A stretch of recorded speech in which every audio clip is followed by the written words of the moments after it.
La imagen pública de Roberto Carlos suele estar asociada a la elegancia, la voz aterciopelada, las canciones románticas que han acompañado a generaciones enteras en América Latina y Europa. Para millones de personas, su nombre evoca éxito, fama, aplausos interminables y una carrera impecable construida durante más de 6 décadas. Sin embargo, detrás de ese escenario luminoso, existe una historia profundamente oscura, marcada por el dolor, la pérdida y la lucha constante contra un destino que parecía ensañarse con él desde la infancia. Infancia humilde y un destino adverso. Roberto Carlos Braga nació el 19 de abril de 1941 en Cachoeiro de Itapemirim, una pequeña ciudad del estado de Espírito Santo, en Brasil. Era el cuarto hijo de una familia modesta, trabajadora, profundamente creyente. Su padre, Robertino Braga, era relojero y empleado ferroviario. Su madre, Laura Moreira Braga, una mujer fuerte, religiosa, que dedicó su vida al cuidado de sus hijos. Desde muy temprano, la vida le enseñó a Roberto Carlos que el sufrimiento no era una abstracción, sino una realidad cotidiana. Brasil, en aquellos años, era un país marcado por enormes desigualdades sociales. En las regiones interiores, la pobreza no era una excepción, sino la norma. La familia Braga vivía con lo justo, sin lujos, pero con una profunda unión familiar que sería clave para la supervivencia emocional del pequeño Roberto. Sin embargo, nada pudo preparar a esa familia para el acontecimiento que marcaría para siempre la vida del futuro cantante. El accidente que cambió su vida para siempre. A los 6 años de edad, cuando muchos niños apenas comienzan a descubrir el mundo, Roberto Carlos sufrió un accidente devastador. Mientras jugaba cerca de las vías del tren, un entorno habitual para él, dado el trabajo de su padre, fue atropellado por una locomotora. El impacto fue brutal. Como consecuencia, perdió gran parte de su pierna derecha, que tuvo que ser amputada por debajo de la rodilla. El trauma no fue solo físico. Para un niño tan pequeño, la pérdida de una extremidad significó una ruptura radical con la inocencia. De un día para otro, Roberto pasó de correr y jugar libremente a enfrentarse a hospitales, prótesis, dolor crónico y una sensación permanente de ser diferente. Durante meses permaneció hospitalizado. Los recuerdos de ese periodo, según ha confesado en contadas entrevistas, están marcados por el miedo, la confusión y una tristeza profunda que no sabía cómo expresar. En un Brasil de mediados del siglo XX, la discapacidad no era comprendida ni acompañada como hoy. No existía una cultura de inclusión, la diferencia solía convertirse en estigma. La herida invisible, el peso psicológico de la discapacidad. Aunque el cuerpo sanó parcialmente, la herida emocional nunca desapareció del todo. Roberto Carlos aprendió muy pronto a ocultar su prótesis, a evitar hablar del tema, a construir una imagen que protegiera su vulnerabilidad. El miedo al rechazo lo acompañó durante toda su juventud. En la escuela, aunque no siempre fue víctima directa de burlas, sí experimentó una sensación constante de aislamiento. Se sentía observado, juzgado. Muchos niños no sabían cómo relacionarse con él. Y los adultos, con frecuencia, lo miraban con lástima, una mirada que, para Roberto, resultaba casi tan dolorosa como el rechazo abierto. Este sentimiento de inseguridad marcaría profundamente su personalidad. Tímido, introvertido, hipersensible. La música se convirtió entonces en su refugio, un espacio donde podía existir sin ser señalado. La música como salvación fue en el seno familiar donde Roberto Carlos encontró su primer vínculo con la música. Su madre, profundamente religiosa, lo animaba a cantar en la iglesia. Los himnos y canciones espirituales no solo fortalecieron su voz, sino también su espíritu. Cantar era una forma de oración, de consuelo, de diálogo con algo más grande que su propio dolor. A los 9 años, ya se presentaba en programas de radio locales. Aquella voz dulce, cargada de emoción, sorprendía a quienes lo escuchaban. Nadie podía imaginar que detrás de ese timbre suave se escondía un niño que había aprendido a convivir con la pérdida y la frustración. La música no era solo una vocación, era una necesidad emocional. Cada canción era una forma de decir lo que no podía expresar con palabras. Cada nota, un intento de reconciliarse con su propio cuerpo y con un mundo que le había sido cruel demasiado pronto. La fe, el miedo y la culpa. La religión desempeñó un papel ambivalente en la vida de Roberto Carlos. Por un lado, le ofreció consuelo, esperanza y una estructura moral sólida. Por otro, también alimentó ciertos miedos y culpas internas. Durante años, se preguntó por qué Dios había permitido su accidente. Esa pregunta, nunca formulada abiertamente, se convirtió en una sombra persistente. Con el tiempo, desarrolló una relación compleja con la fe. Profundamente creyente, pero también temeroso, casi obsesivo con la idea del castigo divino. Este rasgo psicológico se intensificaría más adelante en su vida, especialmente tras nuevas tragedias personales. Un carácter forjado en el sufrimiento, lejos de endurecerlo, el dolor convirtió a Roberto Carlos en una persona extremadamente sensible. Esa hipersensibilidad, que en la vida cotidiana le causaba ansiedad e inseguridad, sería precisamente la clave de su genialidad artística. Él no cantaba sobre el amor de forma superficial, lo vivía, lo sufría, lo temía. Desde muy joven, desarrolló una profunda empatía hacia los demás, especialmente hacia quienes sufrían. Ese rasgo humano sería una constante en su carrera. Un artista que no se limita a entretener, sino que acompaña emocionalmente a su público. El comienzo de una paradoja. Así, el niño marcado por la tragedia comenzó a construir lentamente el camino hacia una de las carreras musicales más exitosas del mundo. Pero esta paradoja, dolor profundo versus éxito masivo, sería una constante en su vida. Mientras el público veía al ídolo impecable, elegante, siempre sonriente, en el interior habitaba un hombre lleno de miedos, supersticiones y heridas no cerradas. La infancia de Roberto Carlos no fue solo el inicio de su vida, sino el molde definitivo de su alma artística. Cuando Roberto Carlos comenzó a conquistar Brasil y luego el mundo con su música, muchos creyeron que el éxito sería la recompensa definitiva a una infancia marcada por el dolor. Discos vendidos por millones, conciertos multitudinarios, admiración incondicional del público, reconocimiento internacional. Todo indicaba que la vida, por fin, le estaba devolviendo lo que le había quitado tan pronto. Pero la realidad fue muy distinta. El éxito no solo no curó sus heridas internas, sino que en muchos aspectos las profundizó. El ascenso imparable y el aislamiento silencioso. Durante los años 60 y 70, Roberto Carlos se convirtió en un fenómeno sin precedentes. Fue una de las figuras centrales de la joven guarda, símbolo de modernidad, romanticismo y rebeldía juvenil. Su imagen elegante, su voz cálida y su carisma lo transformaron en ídolo de masas. Sin embargo, mientras su figura pública crecía, su mundo interior se volvía cada vez más pequeño. La fama le trajo dinero y reconocimiento, pero también una presión constante, una exposición que lo hacía sentirse vulnerable. Roberto Carlos nunca fue un artista cómodo con la vida pública. Detestaba el escándalo, huía de los excesos y desconfiaba profundamente de los demás. La discapacidad que había marcado su infancia seguía presente, no solo en su cuerpo, sino en su mente. A pesar de la admiración, siempre temió que el amor del público fuera frágil, condicionado, reversible. Esa inseguridad se tradujo en una necesidad casi obsesiva de control, de su imagen, de su entorno, de las personas que lo rodeaban. Amores intensos, relaciones frágiles, el romanticismo que transmitía en sus canciones contrastaba con la dificultad que tenía para sostener relaciones sentimentales estables.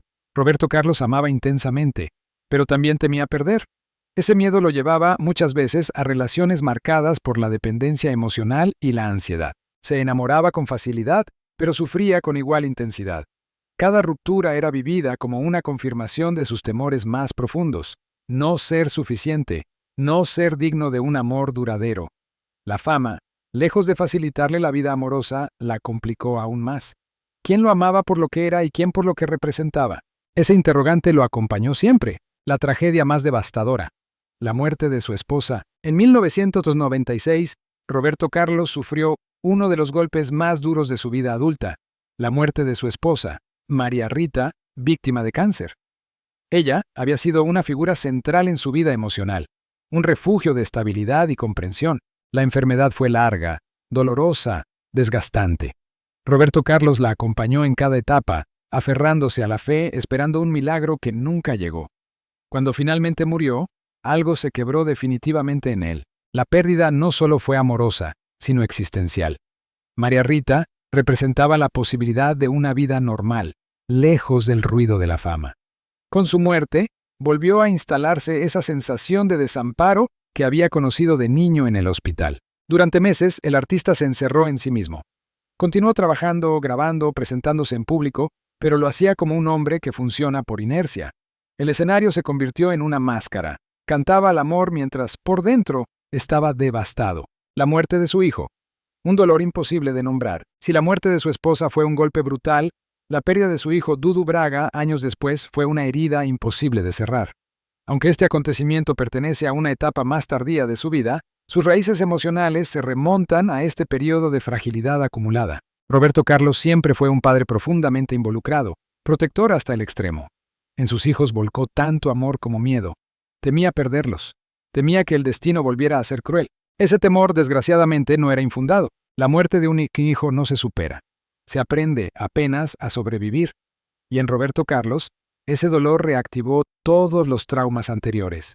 La sensación de injusticia, la pregunta sin respuesta sobre Dios, la idea persistente de que la felicidad siempre es provisional, supersticiones, obsesiones y miedo constante. Con los años, su fragilidad emocional se manifestó en comportamientos que muchos interpretaron como excentricidades. Supersticiones, rituales, miedos irracionales. Evitaba ciertos colores, números o situaciones. Necesitaba sentir que podía controlar lo incontrolable. Estas conductas no eran caprichos de estrella, sino mecanismos de defensa. Formas de protegerse de un mundo que, desde su infancia, le había demostrado ser imprevisible y cruel. Cada tragedia reforzaba esa visión. Cuando bajaba la guardia, algo terrible ocurría. Por eso, Roberto Carlos construyó una vida cuidadosamente estructurada, casi hermética, donde el azar tuviera el menor espacio posible. El precio emocional de ser un ídolo eterno. Convertirse en un símbolo eterno también tiene un costo. Roberto Carlos sintió, muchas veces, que no tenía derecho a mostrarse débil. El público esperaba de él romanticismo, serenidad, esperanza, no tristeza, no rabia, no desesperación. Ese mandato implícito lo llevó a reprimir emociones, a vivir su duelo en silencio. Mientras millones encontraban consuelo en sus canciones, él atravesaba sus noches más oscuras solo. La paradoja era cruel. Ayudaba a sanar a otros mientras él mismo sangraba por dentro. Una soledad rodeada de aplausos. A medida que avanzaban los años, Roberto Carlos se volvió cada vez más solitario. Redujo su círculo íntimo, se alejó de la vida social, se refugió en rutinas estrictas y espacios controlados. No era arrogancia ni desprecio. Era miedo a volver a perder. A esta altura de su historia, Roberto Carlos ya no era solo un artista exitoso ni un ídolo popular. Se había convertido en un símbolo cultural. Su música atravesaba generaciones, fronteras y clases sociales. Sin embargo, cuanto más grande se hacía el mito, más pequeño y frágil se sentía el hombre que existía detrás de él. Vivir con miedo cuando todo parece perfecto. Desde afuera, la vida de Roberto Carlos parecía estable, ordenada, incluso privilegiada. Pero internamente, el miedo se había convertido en una presencia permanente. No un miedo concreto, sino uno difuso, persistente, casi existencial. Temía enfermar. Temía perder a quienes amaba. Temía a los accidentes, a los cambios inesperados, a la muerte. Este miedo no surgía de la nada. Era el resultado lógico de una vida marcada por golpes imprevisibles. La amputación en la infancia, la muerte de su esposa, la pérdida de personas cercanas, la fragilidad constante del cuerpo y del afecto. Para él, la tragedia no era una posibilidad remota, sino una experiencia conocida. A diferencia de otros artistas que buscan el riesgo y el exceso, Roberto Carlos evitó siempre los extremos. No por prudencia racional, sino por terror a que el destino volviera a atacar. La fe como refugio y como carga. La religión fue uno de los pilares más importantes y contradictorios en su vida. Desde niño, la fe lo sostuvo en momentos de dolor físico y emocional. Creer en Dios le daba sentido a lo inexplicable. Sin embargo, con el paso del tiempo, esa misma fe se transformó en una fuente de angustia. Roberto Carlos desarrolló una relación profundamente emocional con lo divino, marcada por la gratitud, pero también por el temor. No concebía a Dios solo como un protector, sino también como una fuerza que podía castigar. Después de cada tragedia, surgía la misma pregunta silenciosa: ¿qué hice mal? Esta lógica interna lo llevó durante años a una especie de negociación espiritual. Rezos constantes, promesas, rituales privados. La fe no era solo consuelo, era una forma de intentar controlar lo incontrolable. Obsesiones y rituales. Mecanismos de supervivencia. Con el tiempo, sus miedos se tradujeron en obsesiones concretas. Evitaba determinados colores, fechas y números. Tenía rutinas estrictas antes de subir al escenario. Repetía gestos, palabras y acciones como si fueran amuletos invisibles. Para el público y la prensa, estas conductas eran vistas como rarezas de una estrella excéntrica, pero en realidad eran mecanismos psicológicos de defensa, pequeños rituales que le daban la ilusión de seguridad en un mundo que sentía hostil. Cada ritual cumplía una función: reducir la ansiedad, ordenar el caos, crear una sensación de control. No eran manías superficiales, eran la expresión de una mente marcada por el trauma. La hipersensibilidad como condena y don. Roberto Carlos siempre fue extremadamente sensible. Lo que para otros pasaba desapercibido, en él dejaba una huella profunda. Una palabra maldicha, una crítica, un gesto ambiguo podían perseguirlo durante días. Esta hipersensibilidad fue, al mismo tiempo, su mayor debilidad y su mayor fortaleza. Como hombre, lo hacía vulnerable, ansioso, inseguro. Como artista, lo convertía en alguien capaz de conectar emocionalmente como pocos. Cada canción era una confesión encubierta. Cada letra romántica escondía miedo a la pérdida. Cada melodía suave era un intento de calmar su propio dolor antes que el del público. Cantaba al amor eterno porque temía su fragilidad. Cantaba a la esperanza porque conocía la oscuridad. El silencio como forma de protección. A diferencia de muchos artistas contemporáneos, Roberto Carlos nunca fue proclive a exponer su vida privada. No hablaba de sus miedos, no compartía sus crisis, no ventilaba sus tragedias. El silencio se convirtió en su armadura. No porque no sintiera, sino porque sentía demasiado. Hablar significaba revivir, exponer significaba perder el control.